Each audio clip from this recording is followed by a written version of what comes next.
16h à Kinshasa, mesdames et messieurs, bonjour et bienvenue dans ce bulletin d'information sur Mandiko Télévision. Le souverain pontife a quitté le sol congolais ce vendredi 3 février afin de poursuivre son pèlerinage au Soudan du Sud pour une autre mission de paix et de réconciliation. Le chef de l'État ainsi que quelques autorités lui ont raccompagné jusqu'à l'aéroport international de Njili. Suivez.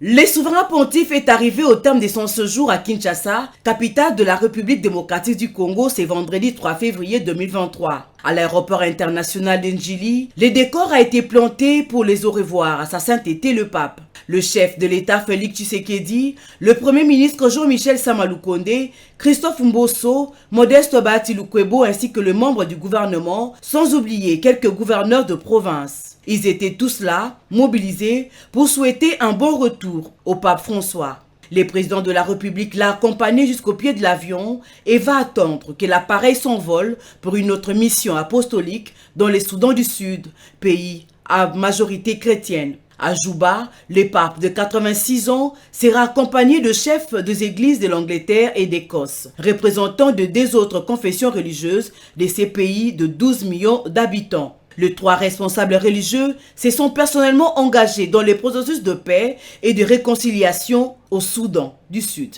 Depuis l'annonce de cette visite de pèlerinage papal à Juba, des centaines de personnes affluent depuis le reste du pays et au-delà qui attendent l'accueillir.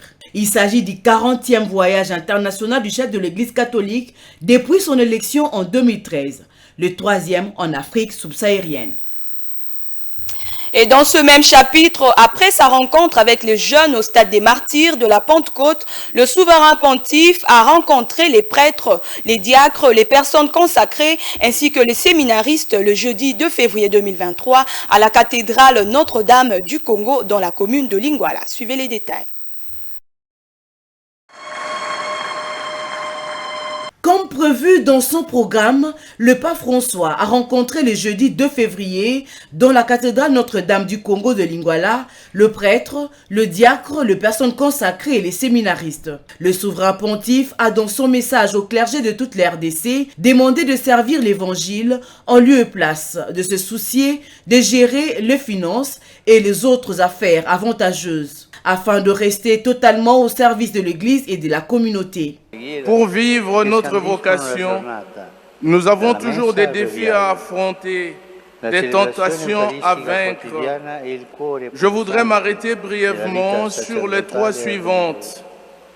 La médiocrité spirituelle, le confort mondain, la superficialité. Avant tout, vaincre la médiocrité spirituelle.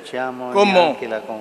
La présentation du Seigneur, qui dans l'Orient chrétien est appelée fête de la rencontre, nous rappelle la priorité de notre vie. Rencontrer le Seigneur, en particulier dans la prière personnelle, car la relation avec lui est le fondement de notre action. N'oublions pas que le secret de tout, c'est la prière, car le ministère et l'apostolat ne sont pas d'abord notre œuvre et ne dépendent pas seulement des moyens humains. Alors, vous me direz, oui, c'est vrai, mais les engagements, les urgences pastorales, les efforts apostoliques, la fatigue risquent de ne pas laisser suffisamment de temps et d'énergie pour la prière. L'évêque de Rome a aussi invité ses collaborateurs à vaincre la tentation du confort mondain.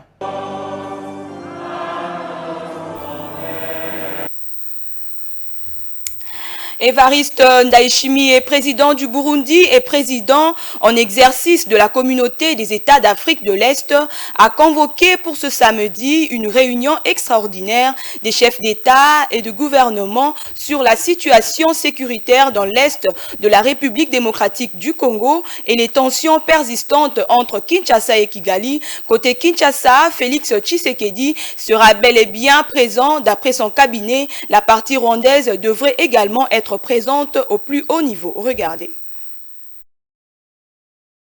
Ce sommet intervient 4 jours après l'expulsion de 3 officiers rwandais déployés dans le cadre du commandement de la force régionale de cette organisation sous-régionale. Kinshasa expliquait cette décision par des raisons sécuritaires. Ce qui agace le secrétariat exécutif de l'EAC qui a adressé une correspondance dans ce sens à Christophe Lutundula. La tension est montée d'un cran entre Kinshasa et Kigali ces dernières semaines. Il y a une semaine, s'exprimant devant le Parlement de son pays, Vincent Biruta, chef de la diplomatie rwandaise, interprétant les propos de Félix Tshisekedi, disait qu'il était convaincu que le président congolais travaillait pour renverser les pouvoirs de Kigali à travers, d'après lui, une collaboration entre le FDLR et le FARDC. Le 1er février, Vincent Biruta s'est entretenu avec la secrétaire d'État adjointe américaine Wendy Sherman. La diplomate américaine a souligné le soutien des États-Unis à la médiation régionale sur l'Est de la RDC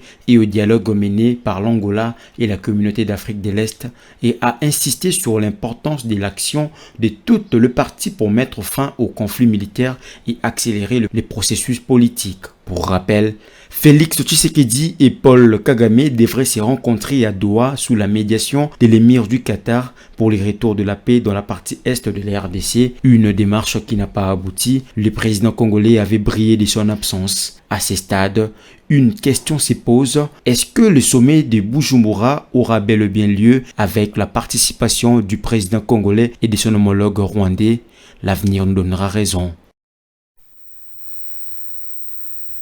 Et enfin, le ministre de l'EPST, Tony Mwaba, vient de transformer le service de contrôle et de la paye des enseignants, CECOPE en sigle, en direction nationale de contrôle de la préparation de la paye et de la maîtrise des effectifs du personnel administratif et enseignant, d'INACOPE en sigle. Cette précision clarifie la mission de ce service qui n'est pas chargé de la paye, une confusion à la base de beaucoup des grèves des enseignants qui croient que c'est l'EPST qui paye, mission pourtant dévolue à d'autres services de l'État relevant des ministères du budget et des finances.